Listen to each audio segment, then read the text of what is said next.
I get it. I get the questions. After years of saying that we only want fall calving, and after years of saying that I only want red cows and blue roan cows, why did I go buy a bunch of black cows?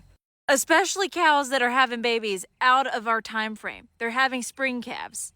Hey, I get it. I would be confused too because I went against so many things that I've been saying for years. For those that don't know, here at Running Springs, we run what I consider a pretty small herd of registered simmental seed stock. So we raise registered cattle. We have our own bulls that we even will collect semen from and ship all over the country. But for years, I've talked about the fact that we have to keep a, quality over quantity herd. We can't really have a whole lot because we're limited on space. Running Springs itself is like 300 acres, but half of that's woods. Some of that's dedicated to the horses. It's just not all flat grazing ground for cattle, which does limit us, which is why over the years, we have separate leases where we put our heifers or we put bull calves, or we'll rotate some of these mamas over to sometimes.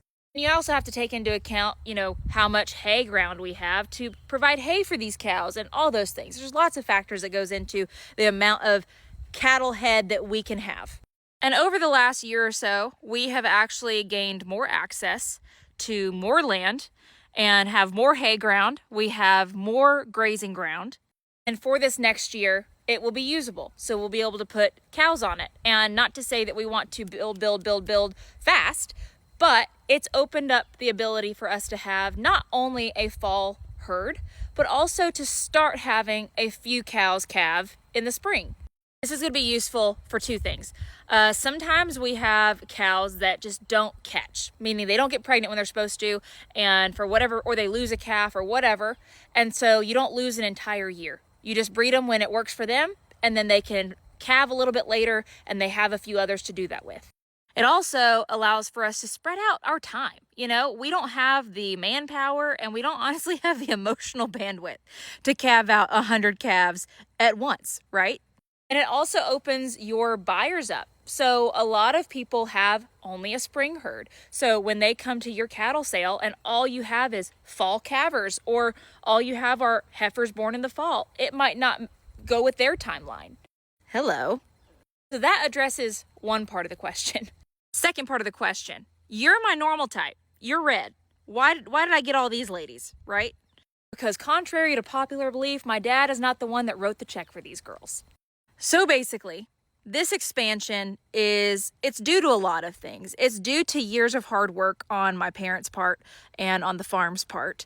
But it's also due to the blessings that social media has bestowed upon us. Social media has allowed us to invest in our true passions and in our outside of social media businesses, meaning the horse and the cattle company.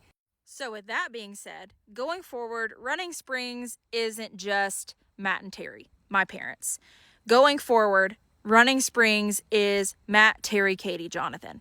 So my parents, me, and my husband.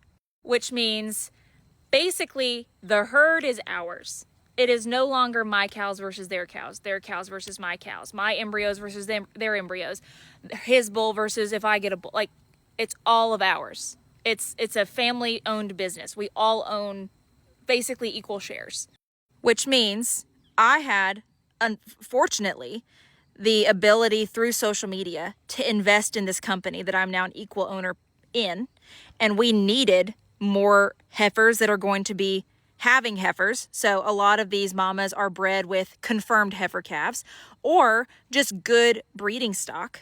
And with cattle prices being high, it didn't make sense to just go buy a whole herd of recips or a whole herd of whatever. It made sense that we start chipping away at it and buying cows that are having heifers or buying cows that we could put embryos in or whatever. And for the next few years, we're just going to keep every heifer we have to then expand. And even if, okay, maybe this heifer isn't the quality that we normally would keep, we're keeping it because we can put embryos in it and she can be a recip. So these two are just being really cute. So I wanted to focus on them too. But basically, we're just in a different as a whole, as a farm, as a family, as a business than we were 2 and 3 years ago. And we have some really big dreams and goals. And I really can't wait to share a lot of things with you over the next year. And it's really exciting. And so that's kind of what went into our decision making going into this sale, and there's a couple other sales we are going to be going to this winter. So if we end up shopping, I'll tell y'all and I'll take you along with me. But yeah, I'm not giving up on my love of the reds and the roans, y'all, but I am now also a black cow owner. So we're all growing. I hope that made sense. Let me know if there's any other questions that you would like some insight on, but I'm just really excited. It's nerve-wracking. Any type of expansion is uncomfortable and we're having growing pains, but I'm here for it. Stay tuned.